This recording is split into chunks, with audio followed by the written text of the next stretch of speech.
Assalamualaikum warahmatullahi wabarakatuh. Kembali lagi di YouTube channel aku, Listi Aisyah. Di sini aku akan menjelaskan masih seputar tentang teori akuntansi. Di sini aku akan mencoba menjelaskan tentang teori agensi atau teori keagenan. Nah, video ini aku buat untuk memenuhi mata kuliah teori akuntansi dengan dosen penggampu Bapak Ari Eka Sandi. So ya, tanpa berlama-lama, mari kita lanjut ke video selanjutnya. Di sini ada pengertian teori agensi. Teori agensi merupakan konsep yang menjelaskan hubungan kontraktual antara prinsipal dan juga agen. Pihak prinsipal adalah pihak yang memberikan mandat kepada pihak lain, yaitu agen, untuk melakukan semua kegiatan atas nama prinsipal dalam kapasitasnya sebagai pengambil keputusan. Agensi teori mengakibatkan hubungan yang asimetris antara pemilik dan juga pengelola. Untuk menghindari terjadi hubungan yang asimetris tersebut, dibutuhkan suatu konsep, yaitu konsep good corporate governance, yang bertujuan untuk menjadikan perusahaan menjadi lebih sehat. Penerapan corporate governance berdasarkan pada teori agensi, yaitu teori agensi dapat dijelaskan dengan hubungan antara manajemen dengan pemilik. Manajemen sebagai agen secara moral bertanggung jawab untuk mengoptimalkan keuntungan para pemilik atau prinsipal, dan sebagai imbalannya akan memperoleh kompensasi yang sesuai dengan kontrak. Tujuan adanya teori keagenan ini adalah: 1. Meningkatkan kemampuan individu baik prinsipal maupun agen dalam mengevaluasi lingkungan di mana keputusan harus diambil.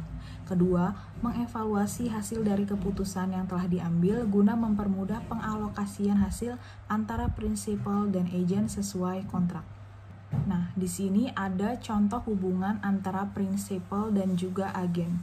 Yang pertama ada kreditur sebagai prinsipal dan juga manajemen sebagai agen. Yang kedua ada pemegang saham non-pengendali sebagai prinsipal dan pemegang saham pengendali sebagai agen. Yang ketiga ada pemerintah sebagai prinsipal dan manajemen sebagai agen. Dan yang keempat ada karyawan sebagai prinsipal dan manajemen sebagai agen. Dua kelompok agensi teori. Yang pertama ada positive agent research, yang kedua ada principal agent research. Positive agent research yang memfokuskan pada identifikasi situasi di mana agen dan prinsipal mempunyai tujuan yang bertentangan dan mekanisme pengendalian yang terbatas, hanya menjaga perilaku self-serving agent atau hanya memperlihatkan konflik tujuan antara pemilik dengan manajer. Yang kedua ada principal agent research, yaitu memfokuskan pada kontrak optimal antara perilaku dan hasil atau penekanan hubungan prinsipal dan juga agen. Di sini ada contoh variabel yang menggunakan teori agensi. Di sini saya mengambil contoh mengenai manajemen laba.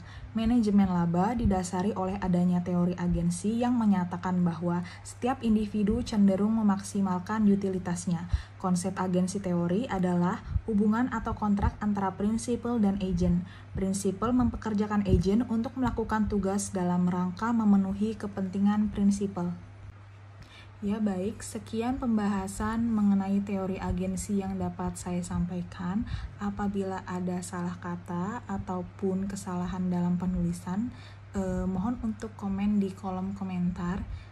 Semoga ilmu yang saya sampaikan tadi dapat bermanfaat untuk teman-teman semua. Wassalamualaikum warahmatullahi wabarakatuh.